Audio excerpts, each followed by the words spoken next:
Welcome back to the Crash Course Podcast. Today, we are going to be talking about qualifying at the Indianapolis Motor Speedway as cars have finally gotten on track for the 108th running of the Indianapolis 500. A lot of good stuff to talk about. Practice finally getting in after all the rain. So that is a good sign there as we've had cars, on track, cars making laps, cars getting acclimated, as it'll be pole day this weekend. We'll see cars bumped. We'll see cars fighting for the pole. It's going to be a lot of fun. We want to see, of course, where Kyle Larson's going to end up, who's going to get bumped, and who's going to lead the field to the green flag on the 108th running of the Indianapolis 500. So it's going to be a lot of fun, B. Scott. Finally, good to see practice finally getting underway, and everything is cleared out. We've had every other race, and the only thing next to do is the Indianapolis 500. Yep, it's finally. I'm glad it's here finally.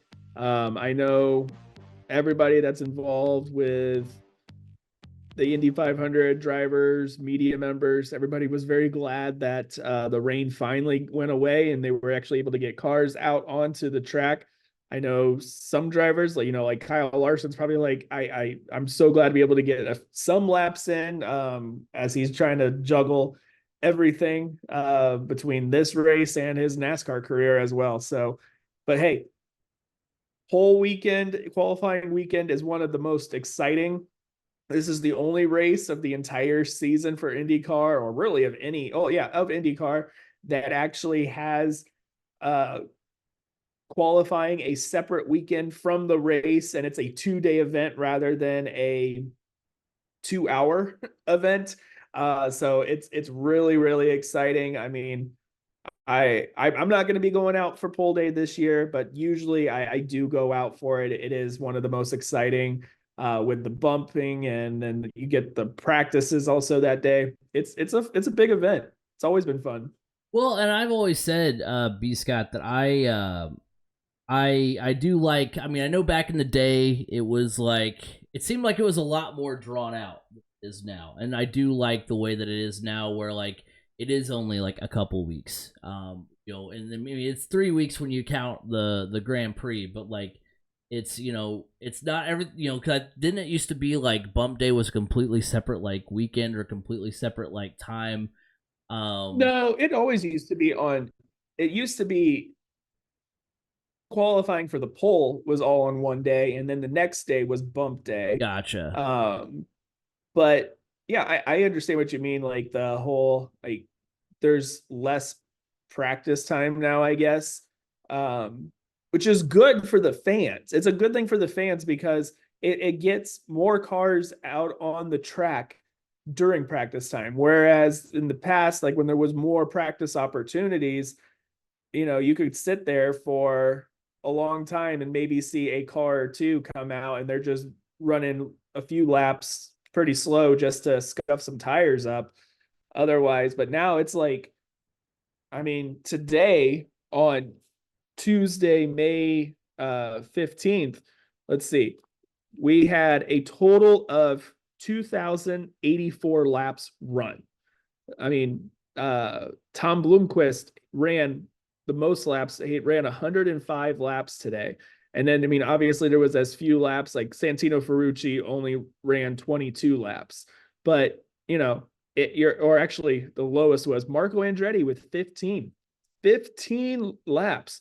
So you're actually seeing more cars out on the track, and especially with the rain and everything, drivers are kind of feeling that pinch of time and are trying to get as much done in as little time as possible. So let's go ahead and kind of get into our preview here for qualifying weekend. So the first thing I want to start out with is over-under. So there's 3 kind of topics here, and I'm going to say, kind of give a line, and you can tell me whether or not you think this driver will be over or under on this prediction. So the first one, of course, like I said, the question everybody's been asking, Kyle Larson. Where will he end up on the grid for the 108th running? Over under his starting position being 9.5. Over under Kyle Larson starting basically on the first 3 rows.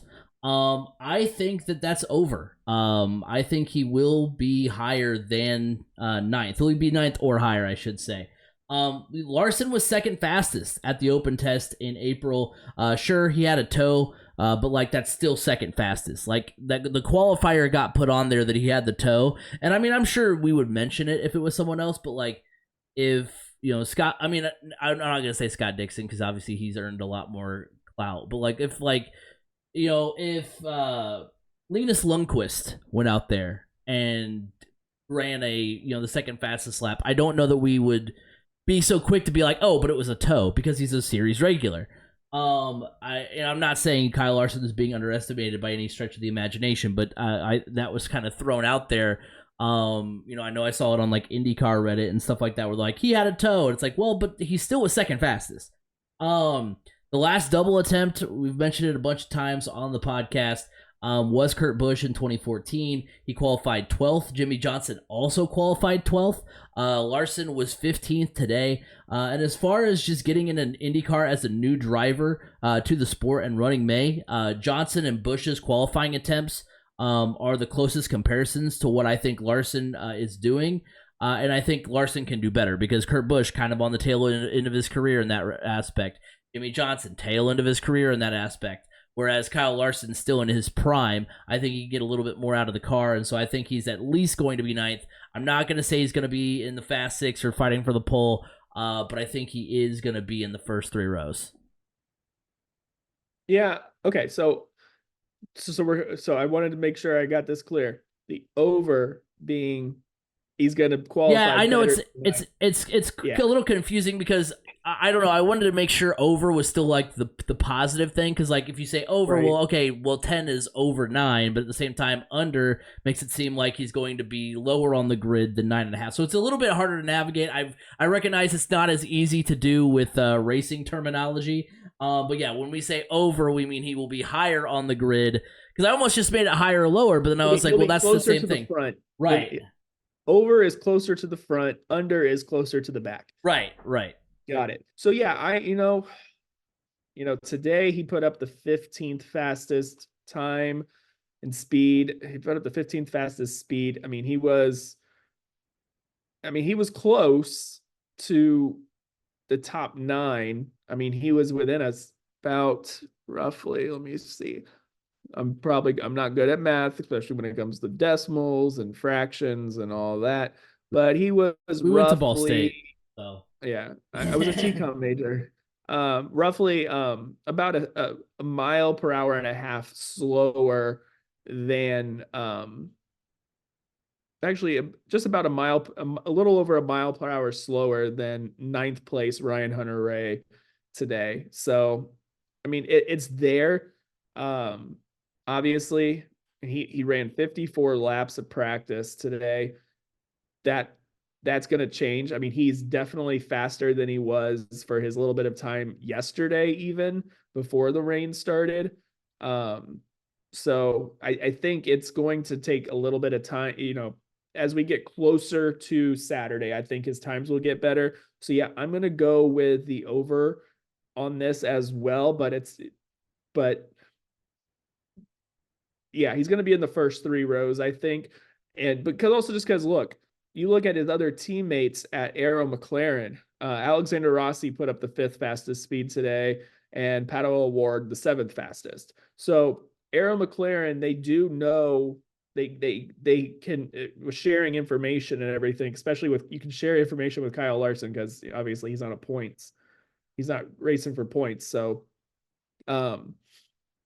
I think I'm going to go with the over there just because I think as he gets a little bit more comfortable in the car during the month or really over the next few days, that speed's going to go up for him. He'll be in the more, I think he's going to be closer to the range of Alexander Rossi and Pato O'Ward, who were 227, 220, pretty much around 227, both of them. I can see Kyle Larson getting up there as well.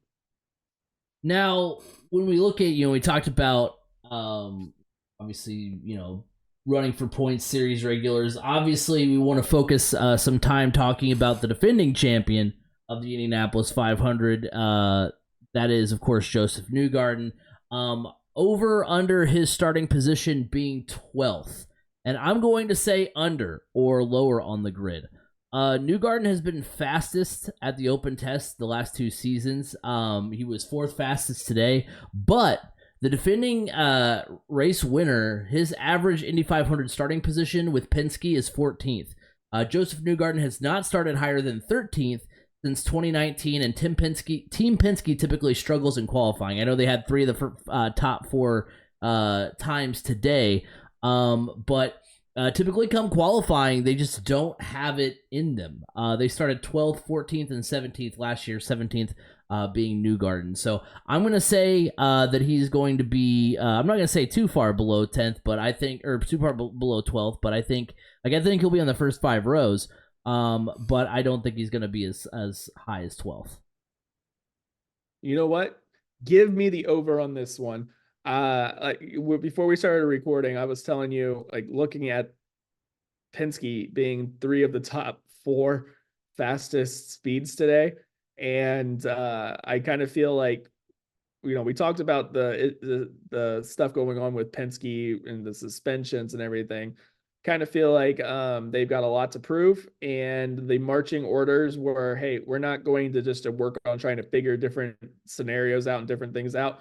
Go out there, be fast, and go out there and make them talk about you. And obviously we're seeing that with Scott McLaughlin having the fastest speed today at the only driver to hit 229 today. And then Will Power in second, and Joseph Newgarden in fourth. The only driver in between was Colton Herta. So I'm going to go with the over here. I feel like Penske is going to come out firing on all cylinders just to prove a point. Which is, it's going to make them scary this month again. So yeah, give me the over here for Joseph Newgarden. I mean, I don't think he's going to contend for the pole, but I could see him being up in the first 3 rows. Yeah, he definitely could be. And I before we go to the last question here, or the last over under, I do want to make the note is that you mentioned earlier that we're recording on Tuesday, so this is based on Tuesday's practice session, or no, sorry, Wednesday's practice session. We normally record on Tuesdays. Wednesday's practice session. So if you're watching this on Thursday, this is Wednesday's practice. We don't know who the fastest time is today. Which was officially there was only 1 round of practice run today, right? Because of the rain, and this was like the only full, semi-full session that has actually happened. Right. So we're running on very, very, very limited data. As far as time to go. That's why Craig keeps referring back to the open tests, because that's more likely, just trying to get some more numbers. We recorded later because we were like, okay, well, at least by the time we record, we're like, there'll be a couple of practices. Like, nope, yesterday was rained out and today was mostly rained out. So, final over-under question, the Chip Ganassi cars on the first 3 rows, over or under 2.5. I'm going to go with the under. It's been wild, the run Ganassi's had in qualifying the last few years. I didn't realize just how well, we know about Palou last year, we know about Dixon the year before, but Ganassi has had 3 in the top 9. They had that last year. They had 4 in 2022 and 4 in 2021 when you have like Jimmy Johnson and Tony Kanaan and all of them. But outside of Palou and Dixon, I don't know who I really have faith in for Ganassi, because you've got 3 rookies other than those 2, Marcus Armstrong, Linus Lundqvist, and Kiflin Simpson. Maybe Lundqvist. I think he's the most confident I have out of the 3 there. But remember, Marcus Armstrong, I know he's not an actual rookie, but he is the first time he's raced in the Indy 500. Same with Kiflin Simpson, who is an actual rookie. So it's going to be tough. But like I said, if it's going to be anyone, it's going to be Linus Lundqvist. But I don't think we're going to see Ganassi kind of have the stranglehold we've seen them on qualifying the last couple of years. Doesn't mean that Palou and Dixon won't be fighting for the pole. It just means that there won't be 10 Ganassi cars at the front of the field. I mean, yeah, before the first practice session got called because of rain, Scott Dixon was atop the speed charts with at 229. So I wouldn't be surprised to see Scott Dixon and Alex Palou battling for the pole this weekend at all. But yeah, I am going to go with the under there as well. Basically, same reasons you said. I mean, look, Kiffin Simpson, he's down there in that bubble range of potentially, if come bumping, could be in that bubble area. Put up a 223 today. That's rough. But yeah, it's going to be two. There will be two, and I wouldn't be surprised if two are on the front row. Yeah, it wouldn't shock me at all, but it's not going to be more than two in the first three rows. Now, going to our predictions for qualifying weekend, we've got three predictions we're going to make. We're going to make a bold prediction, we're going to make our pole prediction, and we're going to make our front row prediction. So I'll give my bold prediction, B. Scott, you give yours, and then we'll do pole and front row as a combination on the last two there. So for my bold prediction, and look, I had a couple in mind, and neither of them look great, but that's why they're a bold prediction. My bold prediction for qualifying weekend is that an Arrow McLaren driver will be bumped from the field. Now we look at the entries. Award has been bumped before, though he has not qualified worse than 15th with McLaren. That was when he, literally his first year, he got bumped. I want to say that was I can't remember exactly what year that was. It was 2018, 2017, something like that, or 2019. Didn't he race for Hunko's Hollinger then? No, it was a team I don't even remember the name. I remember looking at the name when I was looking this up, but I can't remember. Rossi started 32nd in 2018. Again, I get it, not with McLaren. Larson is a rookie. Eilett's best start is 19th. Now you may think, Craig, all these drivers' shortcomings came when these drivers weren't with McLaren.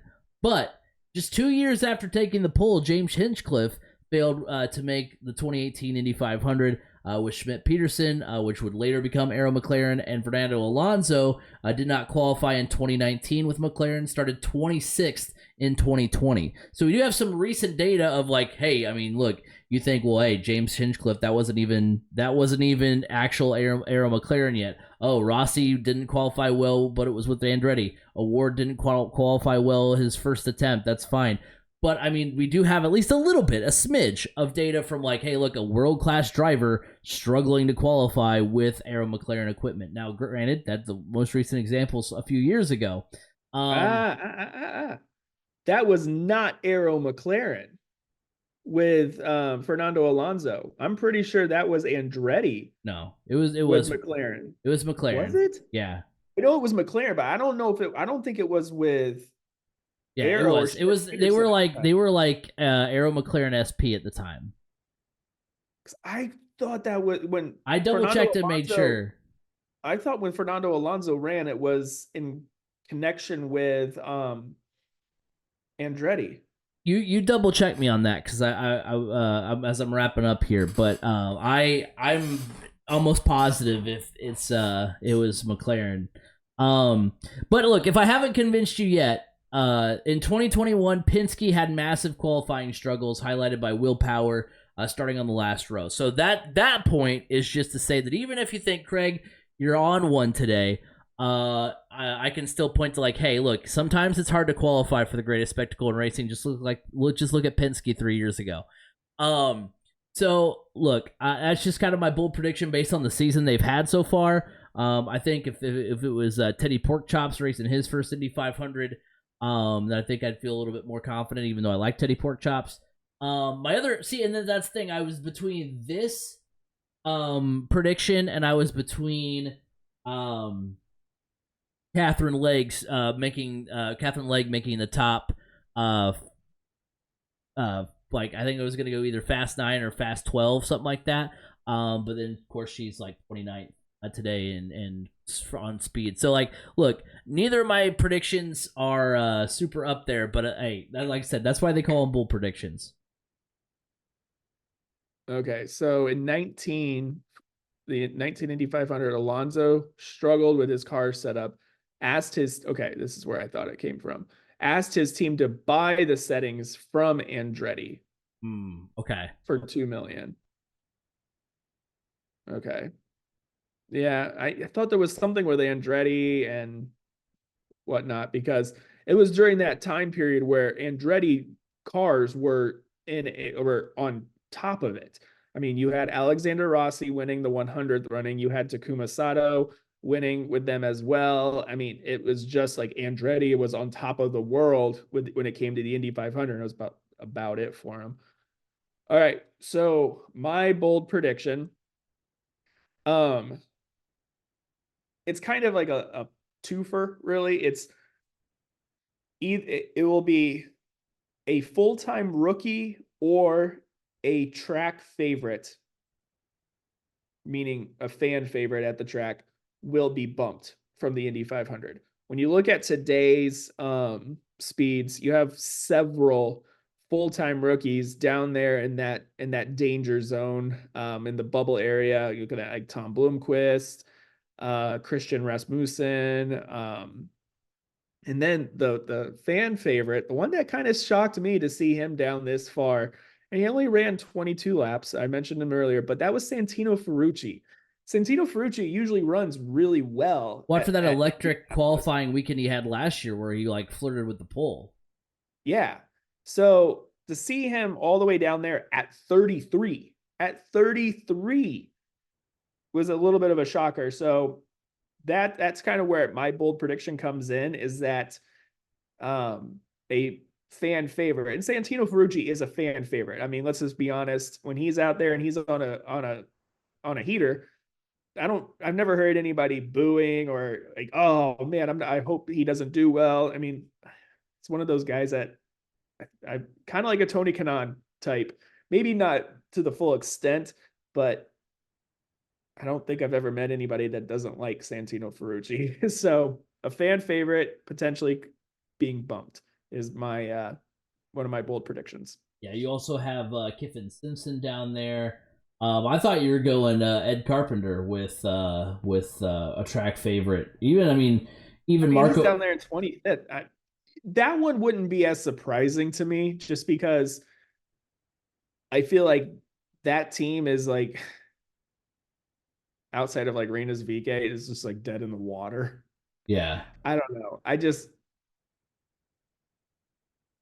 Ed Carpenter just does it, just kind of like when Buddy Lazier kept coming back and running it. It was like, okay, that might be time to hang it up. But I'm talking more like Santino Ferrucci is who I'm talking about. Right. I really like Santino Ferrucci. Me too. Yeah, I'm right there with you. He was like my dark horse for the 500 last year, I'm pretty sure. So yeah, I think hopefully he can turn it around. When I look at the pole and the front row, my pole prediction, I'm gonna go with Felix Rosenqvist to take the pole for the Indianapolis 500. The Sancio Grand Prix was the first time Rosenqvist was not in the Fast Six. He got the P1 award at Long Beach, so he's been fast in qualifying all year. And even if you want to go back to last season, Front Row Fro set the third fastest qualifying run in Indy 500 history. He started third, so he's been on the front row here before. He's been super fast all year in qualifications. Look, we had Felix Rosenqvist down a little bit on our tier list at the beginning of the year, and he may be, if we do like a tier list or a reflection at the end of the year, we're definitely going to reflect on it. But if we do like a re-ranking or something, like, he's going to be back up there. He's definitely raised some eyebrows this season so far for Meyer Shank.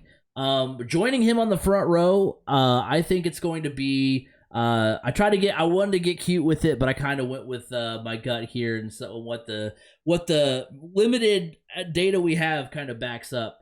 Scott Dixon, I've got on the middle of front row.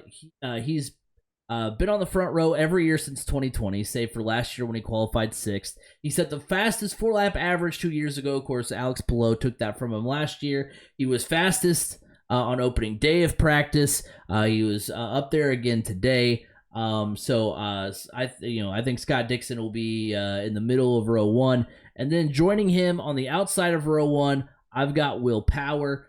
Power has been fast all year. He's qualified in the top 3 for all but one of the 4 points races this season. So he's, again, like Rosenqvist, he's been fast in qualifying all year. And he hasn't started on the front row since winning the 500 in 2018. So I think he's due for a good qualifying session this year at the Indy 500. So my front row prediction is Felix Rosenqvist taking the pole with Scott Dixon and Will Power joining him on the front row. All right. My pole sitter, I'm going with Scott Dixon. I mean, with the limited data that we do have, it just feels you can't go wrong with going with Scott Dixon. Starting in the middle of row 1, I am going to go with, this is a top, give me Will Power. I was originally going to say Scott McLaughlin here, just because his oval speed has gotten a lot better, especially like what we've seen from him at Texas.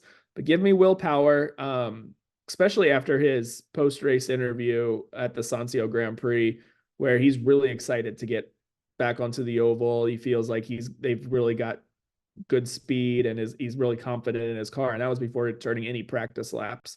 So that screams a lot to me that Will Power will be up there. Starting on the outside of row 1, man, this one's a toss-up, but I'm going to go for a little bit of a stretch here. Give me Alexander Rossi. I do like the speed I'm seeing here. And like I said, Arrow McLaren does seem to figure it out come Indy 500. Everywhere else, it's a struggle. But they did have a solid weekend with the Sancio Grand Prix. I think especially Alexander Rossi builds off of that momentum and gets himself on the front row to start for the 108th running of the Indianapolis 500. Well, there you go. Those are our qualifying predictions. We're really excited to get into it next week as well, because that'll be our preview of the Indy 500. Remember, if you want to give us a like on Facebook, it's 3C Media. Go follow us over on Twitter at 3C Media Sports. If you're on YouTube, or if you're on the podcast app, hop on over to YouTube, subscribe, ring the bell. 3C Media there, as well as TikTok. And then if you want to go over to the podcast apps, you can find us on Spotify and Apple Podcasts. Wherever podcasts can be heard, you can hear the Crash Course Podcast. You can find me at Crash Course FM on Twitter. B. Scott, where can they find you? You can find me on Twitter at Brandon_Scott87.